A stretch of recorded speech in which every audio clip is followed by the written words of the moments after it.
खैर उनसे और कोई उम्मीद भी नहीं की जा सकती, वो गुंडई को ही बढ़ावा दे सकते हैं प्रदेश में। मैं तो कहता हूँ नासमझ हैं ये लोग।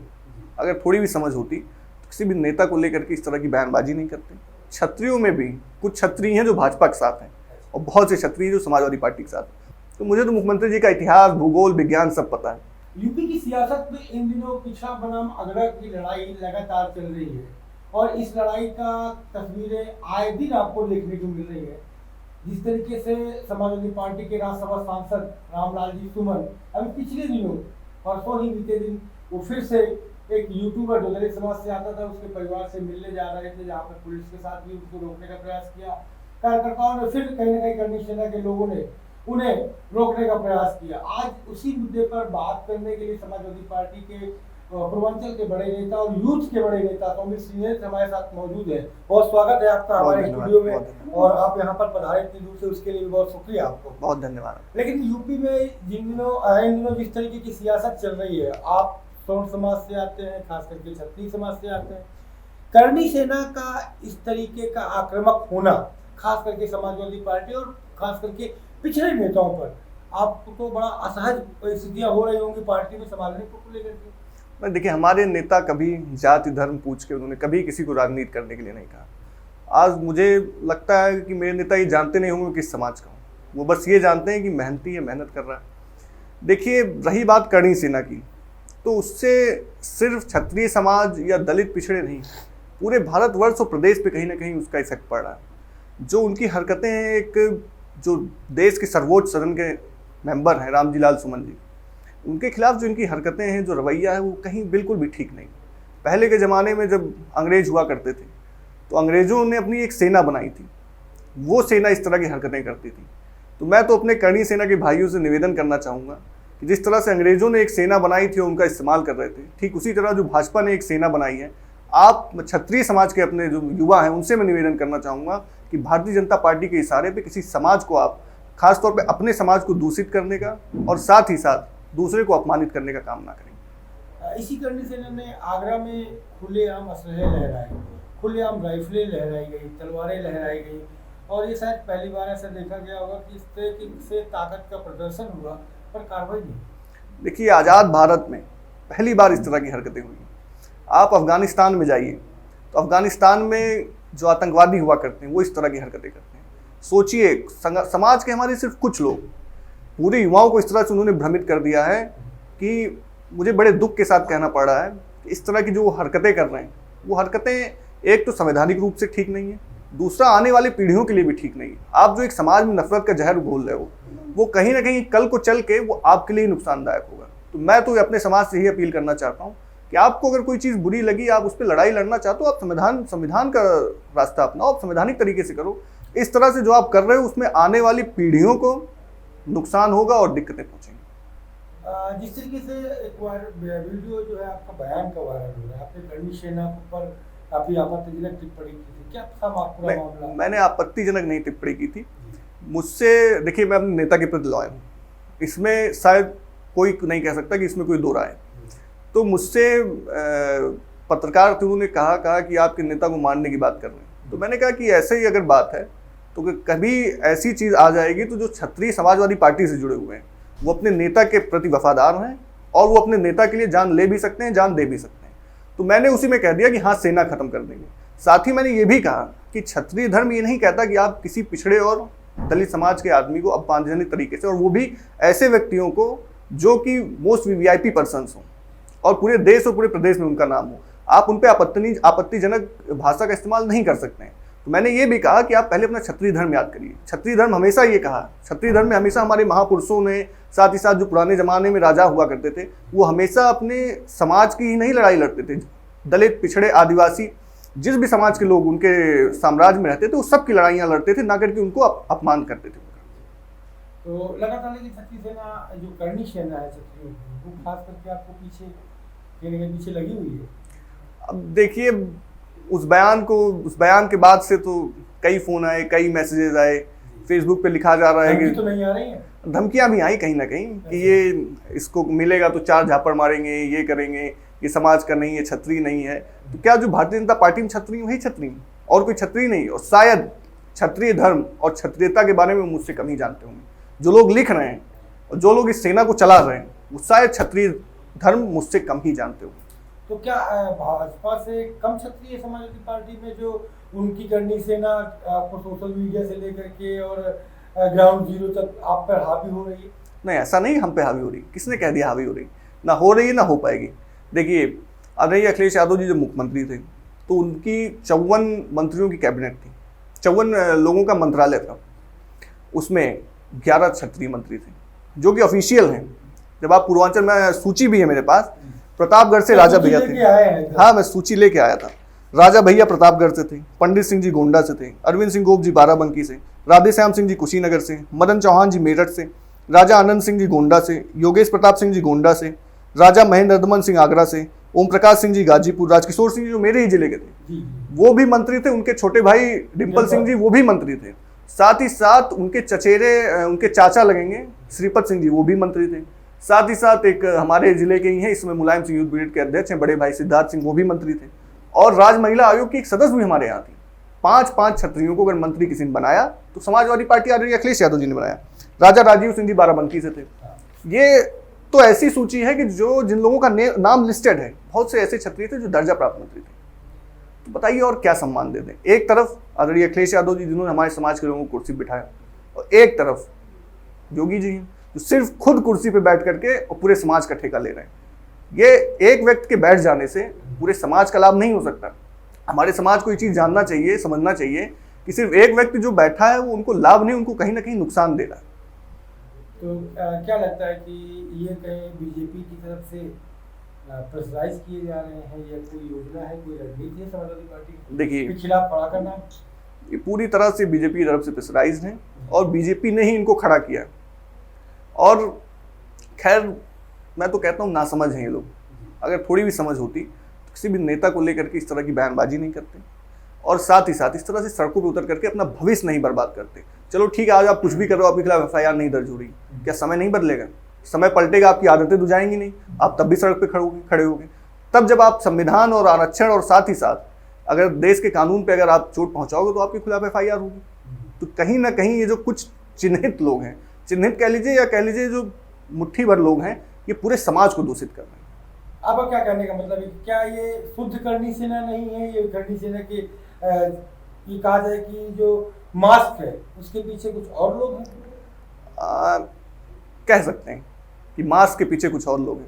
शुद्ध और इस पे तो मैं नहीं जाऊंगा, लेकिन हाँ, मास्क ये तो है कि कहीं ना कहीं कुछ लोग हैं जो कुछ लोगों के इशारे पे ये सेना चला रहे हैं और साथ ही साथ समाज को भी बर्बाद करने का काम कर रहे हैं। ऐसा क्या हुआ कि 2024 के जो अंतिम लोकसभा चुनाव हुआ 2024 का, उस लोकसभा चुनाव में करनी सेना बीजेपी से नाराज थी, गांव-गांव, जिले-जिले पंचायतें कर रही थी, बीजेपी के खिलाफ वोट दे रही थी, और कहीं ना कहीं उसका सीधा फायदा समाजवादी पार्टी को हुआ, तभी आपकी डबल डिजिट की जो संख्या है सांसदों की बन के आई। सिर्फ करणी सेना ही नाराज नहीं थी, क्षत्रिय समाज भी नाराज था। आप करणी सेना को क्षत्रिय समाज से मत जोड़िए, वो तो कुछ लोग हैं। क्षत्रिय समाज बहुत बड़ा समाज और बहुत लंबा इतिहास रहा है। हमारा इतिहास हमेशा पिछड़ों, दलितों, आदिवासियों, महिलाओं के, किसानों के उत्थान के लिए हमारे समाज के लोगों ने हमेशा आवाज़ उठाई और खड़े मिले। तो कहीं ना कहीं क्षत्रिय समाज भी सरकार से आज के समय में खुश नहीं है। जो असली क्षत्रिय हैं, जो सच में क्षत्रिय हैं, जो मजबूत क्षत्रिय हैं, जो समझदार क्षत्रिय हैं, पढ़े लिखे क्षत्रिय हैं, वो कहीं ना कहीं बीजेपी सरकार के खिलाफ इस बार भी वोटिंग करेंगे। और साथ ही साथ क्षत्रिय जो है वो हमेशा पिछड़ों और दलितों की आवाज़ को उठाता रहा, और वो आदरणीय अखिलेश यादव जी के नेतृत्व में 2027 में भी हम विपक्ष में हैं। पिछले 10 साल से हम विपक्ष में हैं। हम लगातार पिछड़ों और दलितों की आवाज़ को उठाते रहे, और कहीं ना कहीं समाज का एक बड़ा हिस्सा पिछड़े और दलितों और अल्पसंख्यकों के साथ खड़ा हुआ है। तो क्या लगता है कि इस बार जो नाराजगी है वो कहीं पीडीए बनाम क्षत्रिय तो नहीं, इसकी वजह से नाराजगी क्षत्रियों की हो रही है? क्षत्रियों में भी कुछ क्षत्रिय हैं जो भाजपा के साथ हैं, और बहुत से क्षत्रिय जो समाजवादी पार्टी के साथ हैं, और जो समाजवादी पार्टी के साथ हैं वो तो पीडीए के साथ हैं, तो पिछड़े दलित अल्पसंख्यक के साथ हैं। कहीं ना कहीं जब भी कभी लड़ने की बात होती, एक समय से, एक जमाने से चला आ रहा है कि क्षत्रिय लड़ने का काम करता है। कहीं ना कहीं अगर पिछड़ों दलितों के लिए, अल्पसंख्यकों के लिए, आदि आबादी के लिए, और जो भी लोग हैं उनके लिए अगर कहीं लड़ने की बात आएगी, तो आदरणीय अखिलेश यादव जी को पूरा भरोसा है कि उनके जो क्षत्रिय नेता हैं, उनके जो क्षत्रिय समाज के लोग जो समाजवादी पार्टी में हैं, वो सबसे पहले आगे आकर के लड़ने का काम करेंगे। आगे सवाल पे आते हैं, राजनीति की ओर बढ़ते हैं। आप देख रहे हो पिछले कई दिनों से एक पोस्टर बीजेपी कार्यालय के बाहर बीजेपी के कुछ कार्यकर्ताओं ने लगवाया था।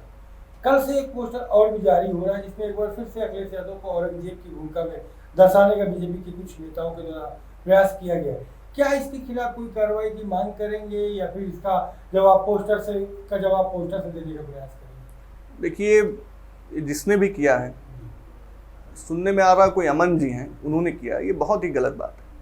आप जो एक संवैधानिक पद पे बैठा हुआ है इंसान, आप उसके लिए इस तरह की पहली चीज़ तो बातें कर रहे हो, दूसरी चीज़ आप इस तरह से पोस्टर लगा रहे हो। मैं कहता हूँ प्रशासन कहाँ है? क्या उत्तर प्रदेश की पुलिस मर गई? क्या उत्तर प्रदेश के डीजीपी मर गए? या सजातीय डीजीपी होने की वजह से वो कार्रवाई नहीं कर रहे हैं?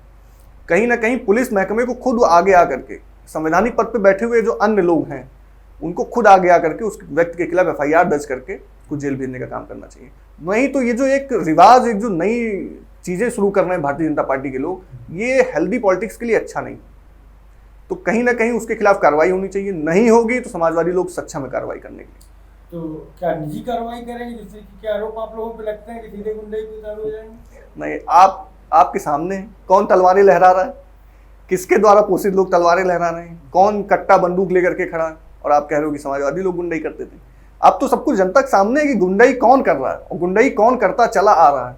और खैर, मैं तो मुख्यमंत्री जी के बगल के ही जनपद का हूँ, तो मुझे तो मुख्यमंत्री जी का इतिहास, भूगोल, विज्ञान सब पता है कि वो कैसे, जब वो मुख्यमंत्री नहीं थे, सांसद थे, कैसे सांसद बने, किस तरह से उन्होंने क्या क्या किया, मुझे तो एक एक चीज़ पता है। खैर, उनसे और कोई उम्मीद भी नहीं की जा सकती, वो गुंडाई को ही बढ़ावा दे सकते हैं प्रदेश में। आपके नेता पर एक FIR, जो कार्यकर्ता था उसके ऊपर FIR कायम हुई। अम्बेडकर जी की तस्वीर के साथ अखिलेश की तस्वीर का कंपेरिजन करके एक पोस्टर लगाया गया पार्टी कार्यालय पर, उस पर आपत्ति जताई बीजेपी ने और प्रशासन भी जोरदार किया। देखिए, वो लालचंद गौतम जी, वो जिलाध्यक्ष हैं समाजवादी लोहिया वाहिनी के बहराइच के। इसके पहले वो जिलाध्यक्ष रहे बहुजन समाज पार्टी। बहुजन समाज पार्टी के मेन बॉडी के जिलाध्यक्ष थे, वो छोड़ के आए हमारे संगठन में। वो उनका व्यक्तिगत पोस्टर था। और कहीं ना कहीं आज जो दलित समाज है वो अम्बेडकर जी को अखिलेश जी में ही देख रहा है। तो कहीं ना कहीं वो अपने मन की भावना को उन्होंने पोस्टर के माध्यम से दर्शा दिया। खैर, ये गलत है, महापुरुषों की तस्वीरों के साथ कभी ये छेड़छाड़ नहीं करनी चाहिए। और आदरणीय अखिलेश यादव जी ने बुला करके उनको समझाया भी, उन्होंने बात मानी भी। लेकिन बीजेपी के गृह मंत्री को, बीजेपी के सांसद तेजस्वी सूर्या, जो युवा मोर्चा के राष्ट्रीय अध्यक्ष हैं, उन्होंने एक तस्वीर भेंट की थी जिसमें भारत के प्रथम गृह मंत्री सरदार वल्लभ भाई पटेल जी की तस्वीर को आधा काट करके आधा अमित शाह जी की तस्वीर को जोड़ करके दिया गया था। सेम मामला था। तो क्या बीजेपी के लोग माफ़ी मांगेंगे? क्या तेजस्वी सूर्या माफ़ी मांगेंगे? क्या हमारे नेता का देखिए दिल कितना बड़ा है कि स्वयं प्रेस कॉन्फ्रेंस में आकर के उन्होंने कहा कि हाँ, ये गलत है। क्या अमित शाह अपनी गलती मानेंगे? ये एक सवाल आपको बीजेपी के लोगों से भी पूछना चाहिए। लास्ट टाइम मैंने देखा कि पीडीए के साथ बैठक पीडीए की हो रही थी और आप लोगों के संगठन को भी बुलाया गया था। तो क्या रणनीति बनाई गई है पीडीए को गांव-गांव पहुंचाना? एक बड़ी चुनौती है। देखिए, आज के समय में पीडीए समाज के लोग जागरूक हो चुके हैं और इसका नतीजा आपने 2024 के चुनाव में देखा। तो कहीं ना कहीं ये बड़ी चुनौती नहीं है। अब तो समाज के, पीडीए समाज के लोग खोजते हैं कि हाँ, समाजवादी कार्यकर्ता उनके दरवाजे पे जाए। अब तो हमारे लिए चीज़ें और आसान है, हमें सिर्फ उनके दरवाजे पे जाना है। जिस दिन हम लाल टोपी लाल गमछा पहन के जाएंगे, उस दिन पीडीए समाज के लोग समझ जाएंगे कि हमारे सुख दुख में साथ निभाने, जैसा कि सन 1992 में जब पार्टी की स्थापना हुई थी, तब से जो हमारे कार्यकर्ता हैं वो पिछड़े दलित अल्पसंख्यकों के साथ लगातार, पिछड़े दलित अल्पसंख्यक, आदि आबादी, अगड़े समाज, जो शोषित अगड़े हैं, सबके साथ सबकी लड़ाई लड़ते हुए चले आ रहे हैं। तो अब तो हमारे लिए राहें आसान हैं, हमें सिर्फ उनके दरवाजे पे जाना है। वो देख करके ही समझ जाएंगे कि हाँ, ये हमारे सुख दुख में साथ निभाने आए। अखिलेश साहब लगातार तमाम बड़े जगहों पर ये कहते नजर आते हैं कि 27 में सरकार हमारी बनेगी और फिर हम ये करेंगे, फिर हम ये करेंगे। बीजेपी के प्रदेश के कई बड़े नेता ये कह करके मजाक बनाते हैं कि अब ये सपना सपना ही रहेगा। जो खुद मजाक है वो क्या मजाक बनाएंगे? बीजेपी के जितने मंत्री हैं, मैं दावे के साथ कह सकता हूँ, अपने विभाग के अलावा कहीं कहीं तो अपने विभाग में भी वो मंत्री लोग अपना काम नहीं करा पाते। सिर्फ एक आदमी बैठा हुआ मुख्यमंत्री, जो वो कहेगा सबके विभाग में वही चीज़ें होंगी। जो खुद मजाक है वो क्या दूसरों का मजाक बनाएंगे? और आप बताओ, 2024 में कितने बड़े बड़े नेता हार गए? कुछ ही अंतर से प्रधानमंत्री जी भी जीते। अगर वो प्रधानमंत्री ना होते, बड़ा फेस ना होते, कोई बड़ी बात नहीं थी कि वो भी चुनाव हार जाते। और हमारे नेता तो शुरू से कहते चले आ रहे थे कि हम 79 सीटों पे अच्छा चुनाव लड़ रहे हैं, जीतेंगे, एक सीट पे लड़ाई कठिन है। और देखिए हमारे नेता का विजन कितना लंबा विजन, कितना जानकार इंसान है वो, कि उनकी वो बात भी कहीं ना कहीं सच हो गई। और जाहिर सी बात है 2027 में कोई रोक नहीं पाएगा, क्योंकि अब लड़ाई जो है वो 90% शोषित बनाम 10%, जो एक तरह से देखा जाए, आप मैंने भी तुलना की, जो इस तरह से अफगानिस्तान में लोग बंदूकें लहराई जाती थी, उस तरह से जो लोग बंदूकें लहरा रहे हैं उनसे है। तो लड़ाई साफ है 90 बनाम 10। तो 90 बनाम 10 आप स्वीकार कर रहे हैं, लेकिन जाति से आप सक्रिय होकर आते हैं, क्या लगता है इस 90 बनाम 10 की लड़ाई में आपको कोई लाभ होगा, या फिर इधर से भी हानि और उधर से भी हानि? नहीं, देखिए मेरे साथ मेरी पार्टी, मेरा दल और साथ ही साथ पिछड़े दलित अल्पसंख्यक समाज के लोग खड़े हुए हैं, क्योंकि मैं उनकी लड़ाई लड़ रहा हूँ। मैं अपनी जात को लेकर के फ्लेक्स नहीं करना चाहता हूँ, या ना मैं अपनी जात को लेकर चल सकता हूँ कि हाँ मेरी ये जात है तो मेरे जात के लोग अगर गलत भी कर रहे हैं तो भी मैं उनका साथ दूँ। मैं सच के साथ हूँ, मैं सही के साथ हूँ, और जब इंसान सच और सही के साथ होता है तो भगवान भी उसका साथ देते हैं। तो मुझे इस बात का कोई गुरेज नहीं इस चीज़ कहने में कि मैं पिछड़े दलितों और अल्पसंख्यकों की लड़ाई लड़ रहा हूँ, और मुझे कोई इस बात का डर नहीं कि समाज हमारे साथ है या खिलाफ है। 27 की क्या तैयारी चल रही है, क्या अंदर खाने आप लोगों को निर्देश हैं जो संगठन से लेकर के जमीन तक मजबूत किया जा सके, क्योंकि लड़ाई बड़ी है और बड़े दल से? देखिए लड़ाई बड़ी नहीं है, लड़ाई जो है वो झूठे लोगों से। तो सबसे पहली चीज़ जो इन्होंने झूठ बोला, आज रोजगार कहाँ है, पिछड़ों दलितों का, अल्पसंख्यक समाज का आरक्षण कहाँ है। रोजगार के साथ साथ इन्होंने कहा था महंगाई कम करेंगे, कहाँ पे महंगाई कम हुई। इन्होंने कहा था सड़कें, सरकार बनती आपको याद हो 14 दिन में गड्ढा मुक्त कर देंगे। 14 दिन से 1400 दिन होने वाले हैं, कौन सी सड़क गड्ढा मुक्त हो? 1400 दिन से ऊपर ही हो गया, कौन सी सड़क गड्ढा मुक्त हो गई? आज अभी मैं देख रहा था, पेपर पढ़ रहा था, मुजफ्फरनगर में थोड़ी सी बारिश हुई, सड़कों पे पानी तैर रहा है। आपके गोरखपुर में जब कभी, सोचिए मुख्यमंत्री का शहर है, विकास का वादा करते हैं, जब कभी बारिश होती है नाले उफान पे होते हैं। शुक्र मनाइए गोरखपुर के लोग कि सब शरीफ लोग हैं, नहीं तो अगर कहीं और के लोग होते तो नाव लेकर के निकल जाते सड़कों पे।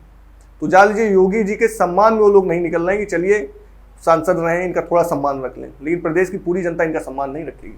आने वाले चुनाव में जनता जवाब देगी, महंगाई के खिलाफ, बेरोजगारी के खिलाफ। और जिस तरह से इनका जो एक जाति विशेष का, कहना नहीं चाहता हूं, पर एक जाति विशेष का जो इस समय एक तरह से पूरा एकदम चौतरफा राज चल रहा है। राज चलना भी गलत नहीं है, राज, लेकिन जिस तरह से वो चला रहे हैं, पिछड़ों दलितों सबका हनन कर रहे हैं। हमारी सरकार में भी तो ठाकुर मंत्री थे, कौन ठाकुर किसी पिछड़े दलित अल्पसंख्यक के साथ अन्याय कर देता था? यहाँ तो ये पूरी तरह से अन्याय की सरकार चल रही है। तो जनता जवाब देगी, 27 में ही साफ है। तो क्या लगता है कि कानून व्यवस्था जो आपके ऊपर सवाल उठते थे, आज की कानून व्यवस्था को किस तरीके से देख रहे हैं? आज की कानून व्यवस्था और आज के अधिकारी तो मुख्यमंत्री के भी कहने में नहीं। आप खुद बताइए, आगरा में मुख्यमंत्री थे उस दिन, जिस दिन रामजी लाल सुमन जी के आवास पे हमला हुआ। तो या तो मुख्यमंत्री ये मान लें कि वो कानून व्यवस्था के मुद्दे पे फेल हैं, या तो वो ये मान लें कि वो दलितों के खिलाफ है। क्योंकि एक दलित सांसद के यहाँ जिस तरह से हमला हुआ, तो दो ही चीज़ें हो सकती हैं, या तो कानून व्यवस्था उनकी फेल है, या तो जो मुख्यमंत्री हुए उनकी जो पार्टी है वो दलित विरोधी है। तो कानून व्यवस्था के मुद्दे पे जब एक सांसद के ऊपर हमला हो सकता है, इस तरह की चीज़ें हो सकती हैं, बताइए तो फिर इस कानून व्यवस्था की तो कोई, इस कानून व्यवस्था कोई सवाल ही नहीं, कानून व्यवस्था ध्वस्त है।